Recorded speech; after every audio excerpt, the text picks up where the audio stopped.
I greet you again. Thanks for all of you who watching my video. I think everybody was click on subscribe. If you don't click on subscribe, you have to click now. As I told you, I gonna explain short summary of novel which called Mine Boy, which written by Peter Abraham. I'm gonna explain in Kinyarwanda in order everybody make an access for it. Ndabashimiye cyane nkuko nababwiye ngiye gusobanura ino novel kugira ngo buri wese ayimenye, waba uri umunyeshuri, waba uri umuntu usanzwe, burya kumenya inkuru ni ibintu byiza.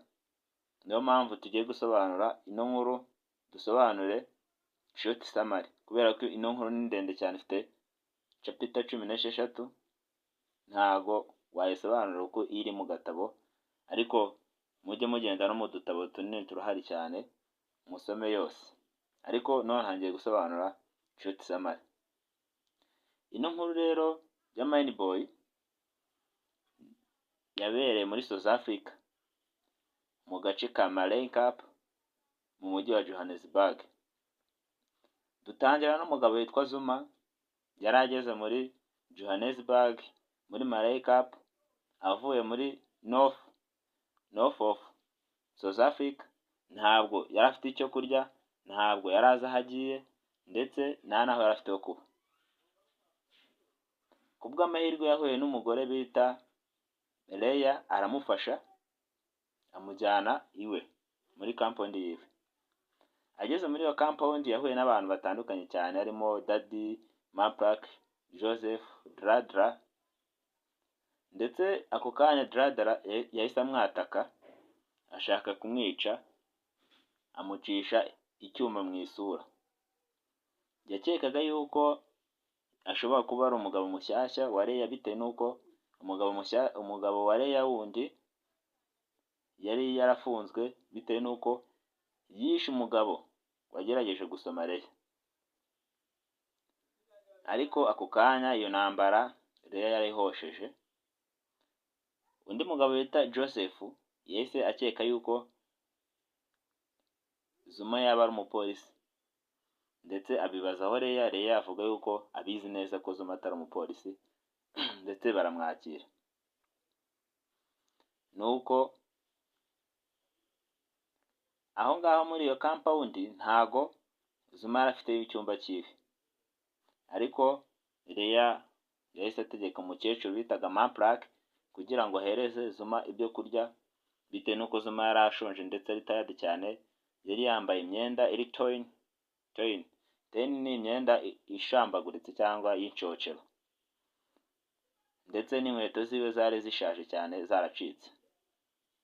Bamuhaye ibyo kurya, bamwakira, ndetse Leah yishimiye Zuma bitewe n'uko Zuma nubwo yari yambaye ibintu bishaje ariko yari strong, yari akomeye cyane, ndetse Leah yaramwishimiye cyane. Ubwo hari hageze nimugoroba, Leah yagiye kwereka Zuma icyumba ari buryamemo. Iki cyumba yari agiye kuryamamo ntabwo cyari icya Zuma bari bamuteguriye, ahubwo cyari icy'umukobwa bita Eliza w'umwarimu. Ntabwo yari ahari uwo munsi, bakirajemo Zuma, ariko Eliza naza bazahita ko bagikoramo Zuma bitewe n'uko kitari ikiwe. Uwo mukobwa yari umwarimu. Zuma yararyamye, ndetse muri iryo joro atangira gutekereza ku bantu bahuye nabo muri iyo compound, abona ukuntu bari strong ndetse babayeho bitandukanye. Nka Daddy we yari umusinzi wibera aho ngaho wiryamira mu nguni, akarara mu nguni nta kintu yoroshe. Byaramutangaje cyane Zuma. Mu gitondo kare kare abyutse, Zuma yumvise urusaku ruri hafi aho ngaho ku muhanda, ndetse agiye kureba asanga ni abagore babiri barimo bararwana, umugore bita Lena ndetse na Drancris. Nuko ubwo ngubwo Lena yaciye Drancris igisebe mu mpanga, ndetse amaraso aratangira kumanuka mu maso bitewe n'uko yari yakimucishije inkweto z'abagore zisongoye. Ako kanya hari umusaza Dadi arimo arafana cyane, abantu bose bakoze uruziga barimo barareba gusa ntawe ukora ikindi kintu, ntawe utabara. Ako kanya nibwo rero yahingutse ahita ko asanga intambara yakamejeje, ahita abakiranura, ahita afata Tranquillize amujyana munsi y'igiti ajya kumuhanagura amaraso. Zuma nawe aramukurikira, Zuma amukurikiye bahita bajya no mu rugo. Bageze mu rugo Leya ategurira Zuma breakfast, ifunguro rya mu gitondo, ndetse ubwo yarimo aritegura Zuma yaramurebye cyane. Leya abibonye aravuga ati ntukeke ko bandi gutegura rino funguro cyangwa ndimo ndari gutegurira ari uko nagukunze, ahubwo mu gihe uri hano no mu gihe utari hano byose ndabikora, nsanzwe negura ifunguro. Muri ako kanya Leya yahise abwira Joseph ngo afate Zuma amujyane mu mujyi wa Johannesburg muri Malay Cup kugira ngo amutembereze, amumwereke umujyi wose. Nuko bageze mu mujyi babonye hari ibintu bitandukanye cyane. Zuma yabonye hari ibintu bitandukanye, abantu benshi abari weekend baje gusipendinga amafaranga yabo, abandi bari kurwana, abandi bari gukina imikino itandukanye. Byari bitangaje uwo mujyi Zuma abonye umushimishije cyane. Ako kanya vani y'abapolisi cyangwa se imodoka y'abapolisi yahise ko ihagaragara, abantu bose birukanse, ariko Zuma we ntabwo yirukanse kubera ko yakekaga ko nta kintu kibi yakoze. Ariko abapolisi ako kanya bahise batangira kumukubita inkoni zabo, ndetse byatumye Zuma nawe abakubita ibipfusi ndetse arirukanka. Yirukanse bamwirukanseho, ako kanya ahita ahura n'umuclaredman, umugabo w'umuclared aramufata ndetse amujyana mu bwihisho, aramuhisha mu nzu ziwe kugeza igihe abapolisi barekeye gushaka. Byari bitangaje cyane kubera ko inzu zose z'aho ngaho muri Malay Cup zarasaga, zari zubatse kimwe, zari zifite amajaride amwe, ibintu byose byarasaga. Zuma avuye muri izo nzu z'abaclaredman yayoboye inzira imujyana kwa Leya, biramucanga kandi Joseph yari yamusize. Ya mahirwe ya Zuma yahise abona Dadi aho ngaho, ndetse amubwira yuko ari bumwereke inzira, ariko kuri one condition. Bitewe n'uko Dadi we yari umuntu wikundira inzoga, yahoraga yasinze, yamubwiye ko ari mubwire inzira imujyana kwa Leya, ariko kuri one condition. Basezeranye yuko ari buzamugurire inzoga, amacupa y'inzoga, aribwo ari bumwereke inzira imujyana kwa Leya. Barabyumvikanyeho ndetse bamugezayo kwa Leya. Zuma yinjiye bamufata nk'intwari cyane kuko yari yakubise umupolisi, kandi aho ngaho rwose muri Johannesburg muri South Africa byari ikosa cyane rikomeye cyane gukubita umuzungu. Noneho haciyemo iminsi ingahe rwose, haciyemo iminota mikeya, wa mwarimu twavuze witwa Eliza aje Leya yishimira kumubona, ndetse umuperezida Zuma amubwira ko ari umwarimu, baraganira cyane, ndetse Zuma nawe atangira gukunda Eliza. Atangiye kumukunda, bafashe akanya bajya gutembera, bajya ku musozi w'ibyatsi wari uri aho ngaho hafi aho ngaho y'umujyi. Noneho Zuma yarebyemo hepfo abona harimo ibinombe rwose. Noneho Eliza amusobanurira yuko biriya binombe ari ibyo abazungu bacukuye barimo barashakamo zahabu. Zuma ako kanya yahise agira ibyiyumviro bidasanzwe, ndetse atangira kwegera Eliza ngo amusome. Agiye kumusoma, Eliza yahise ko yirukanka ndetse aramupushinga, bahita ko bagaruka.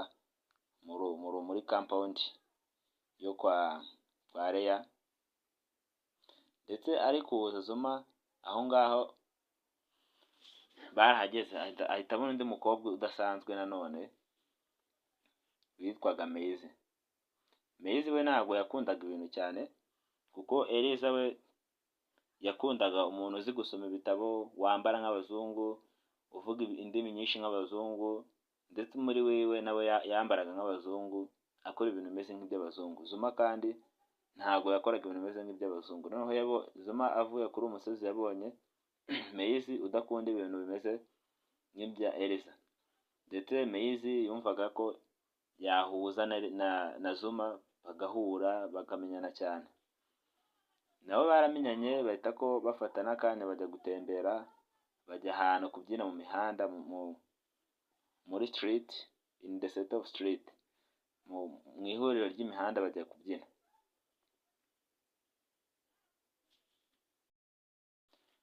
Bavuye kubyina baje aho ngaho basanga abantu bose batashye, abasinzi banywera kwa Leya, kuko Leya yari umugore ndetse acuruza bizinesi y'inzoga, yacuruzaga inzoga ariko bitemewe, bitewe n'uko muri South Africa nta mwirabura wari wemerewe gucuruza wese, nta mwirabura wari wemerewe gucuruza, byakorwaga n'abazungu.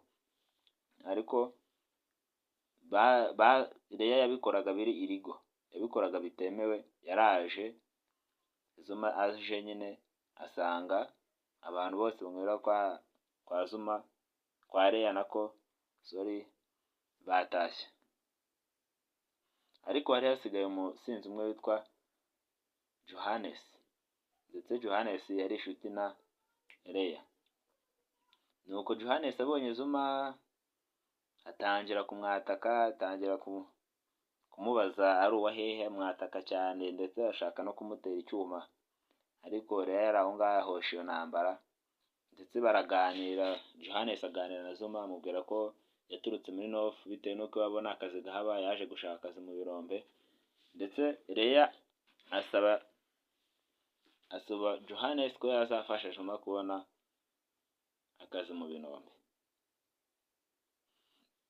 Nuko bukeye bwaho bajyanye na Johannes mu birombe, bagezeyo Zuma bamutegeka gusunika ingorofani yuzuye umucanga, ariko iyo ngorofani yuzuye umucanga yari isanzwe isunikwa n'abantu babiri cyangwa barenze babiri, ariko Zuma yayisunitse umunsi wose ndetse arayirangiza, nubwo yamukomerekeje ku maguru yiwe, aribwo umumanager wiwe cyangwa se umubosi wiwe wamukoreshaga yitwaga Red One cyangwa se Paddy O'Shea, aribwo yamubonaga ndetse agatumizaho umuganga aho ngaho akaza kumupfuka, ndetse amubwira yuko ikizamini yiriwemo yagitsinze, yabaye boss boy.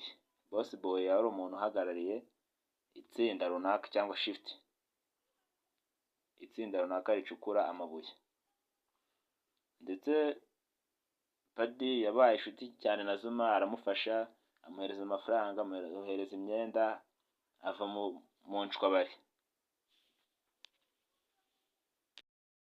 Nuko nijoro Zuma yagarutse kwa Leya mu rugo,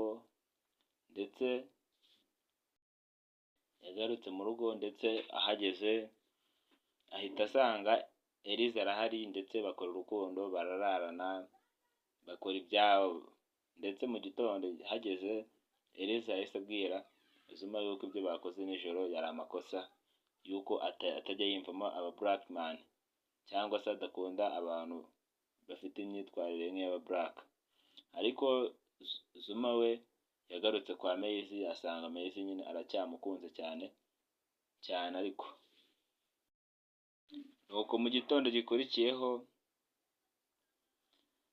Johannes ndetse na Zuma bagiye ku kazi, ndetse bageze ku kazi Zuma amenya amakuru neza yuko Dradra umwe wabaga kwa Leya watatse Zuma bwa mbere akihagera, ko ari we yohereza abapolisi amakuru avuga kuri Leya yuko acuruza inzoga. Nuko Zuma yahise aza abibwira Maisie, ndetse bafata umwanzuro wo kujya kubibwira Leya. Bageze kwa Leya basanze kwa Leya hari ikirori ndetse Zuma wakundaga Eliza nubwo Eliza atamukundaga bitewe n'uko yakundaga abantu bafite imyitwarire nk'iy'abazungu, yasanze hari ikirori ndetse asanze hari ikirori Zuma ahita ajya kubyinana na Eliza. Bagiye kubyinana Leya arababona aravuga ngo azabaha umugisha rwose bakore ubukwe bashyingirwane ndetse arabyishimiye cyane. Nuko Eliza ahita ko ava aho ngaho aragenda ava aho ngaho ikirori cyari cyabereye ahita ko yikura Zuma ahita agenda.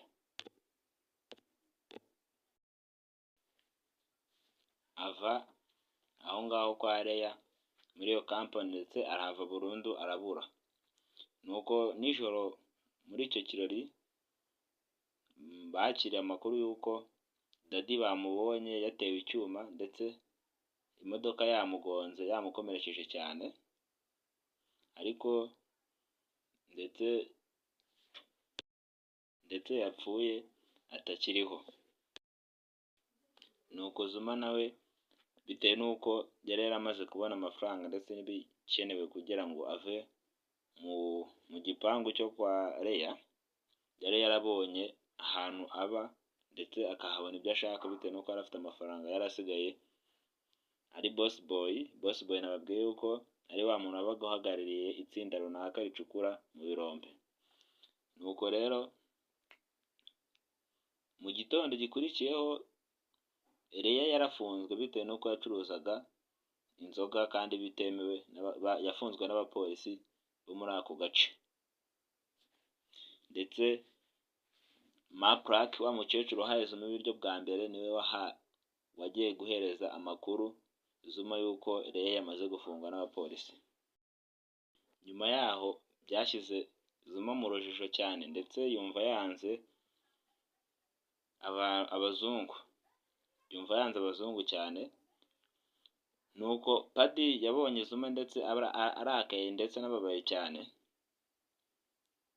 nubwo Zuma ntabwo yari kwizera abazungu. Zuma ntabwo yari bwizera abazungu bitewe n'uko yabonye ibyo bari bakoreye mushuti we yari bamufunze bitewe n'uko acuruza inzoga kandi ari ibintu bidakomeye cyane, nta gukomeretsanya kurimo, nta kurwana kurimo. Ariko Padi wa muzungu wari inshuti na Zuma ndetse wari umukoresha we mu birombe, yasobanuriye Zuma yuko kuba Leya yafunzwe ntaho bihuriye n'ubwoko ndetse ko Padi adashyigikira ibintu by'amoko nk'uko abandi bazungu wenda babishyigikira, ndetse avuga yuko ahereza Zuma igitekerezo amubwira yuko atekereza ku giti cyiwe yuko a man first and black and white second. Umugabo ni ubwa mbere, bivuze ngo umugabo bishatse guhagararira umuntu ni ubwa mbere, ibyo kuba ari umwirabura cyangwa umuzungu bikaza nyuma, ariko bose bava amaraso atukura, ariyo mpamvu bagomba gukundana nubwo umwe ari umu black undi ari umu white, bitavuze yuko bataba inshuti. Nubwo Zuma yari yarakariye abazungu bitewe n'uko bafunze inshuti yiwe Leya. Ubwo hari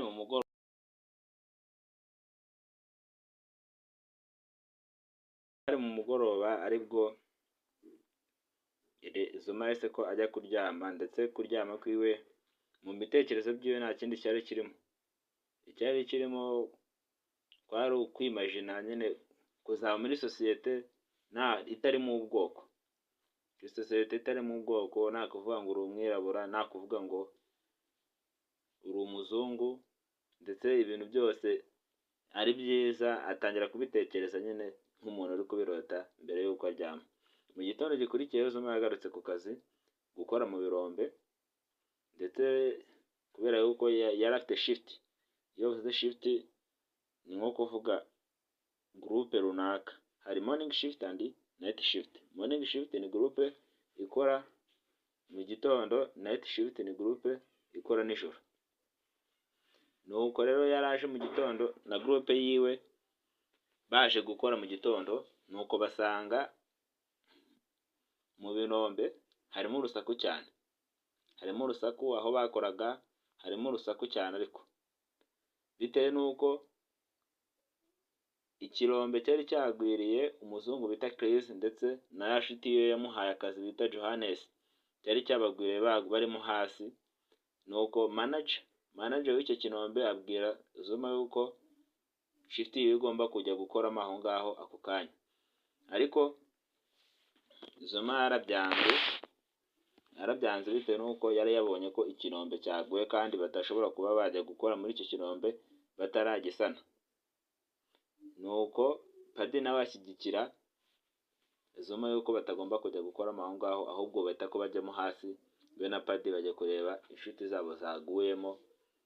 Paddy yari inshuti ya Chris, wa muzungu bita Chris, ndetse na Zuma yari inshuti ya Johannes. Bajyamo hasi bajya kubazamura, bagarutse hejuru nibwo manager bababwiye gutyo ndetse barabyanga.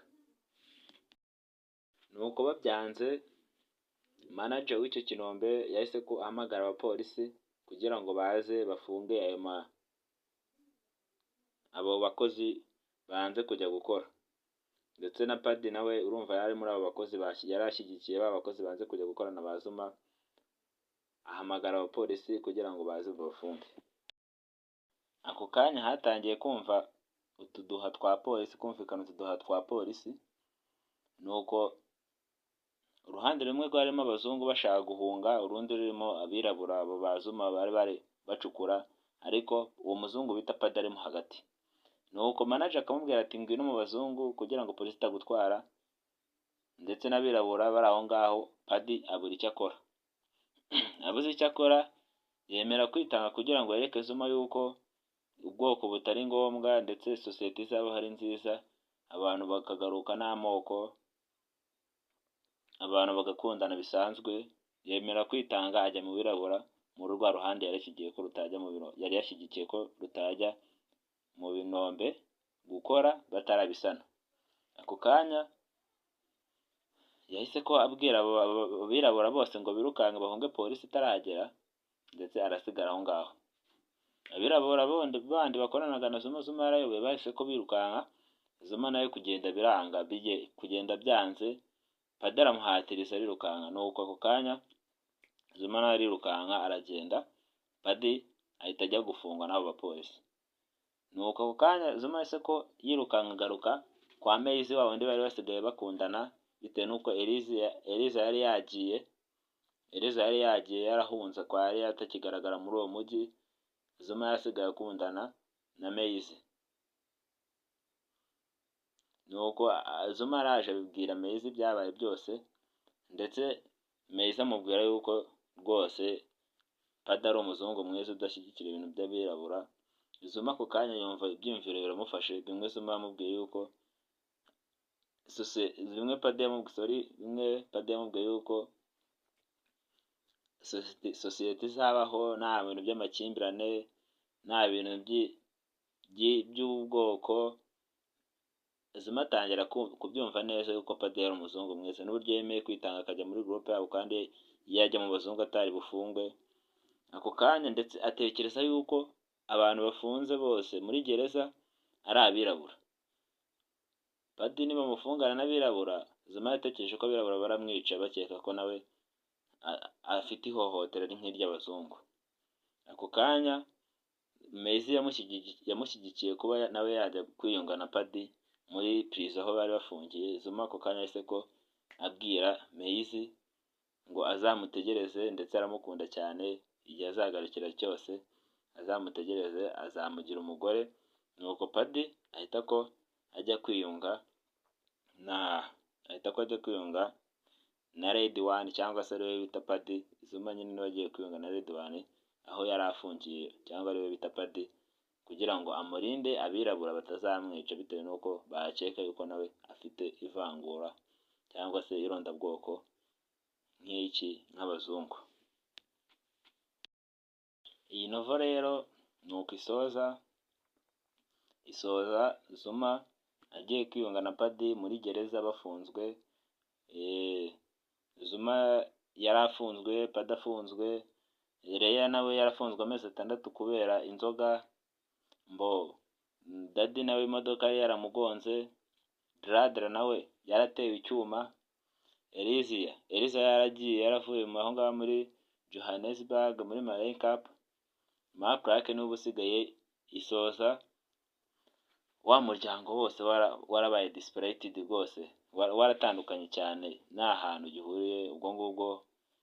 Maize nawe yari asigaye abaho ngaho Zuma yabaga, kugira ngo azamutegereze azaze bashyingirwane nibasoza igifungo. Thank you for who watching this video. Make a subscribe, click on subscribe and share this video, make a comment. The second time or next time we will going to explain the character and characterization. If you wanna I have to explain the theme, I will explain it. Thank you for watching this video.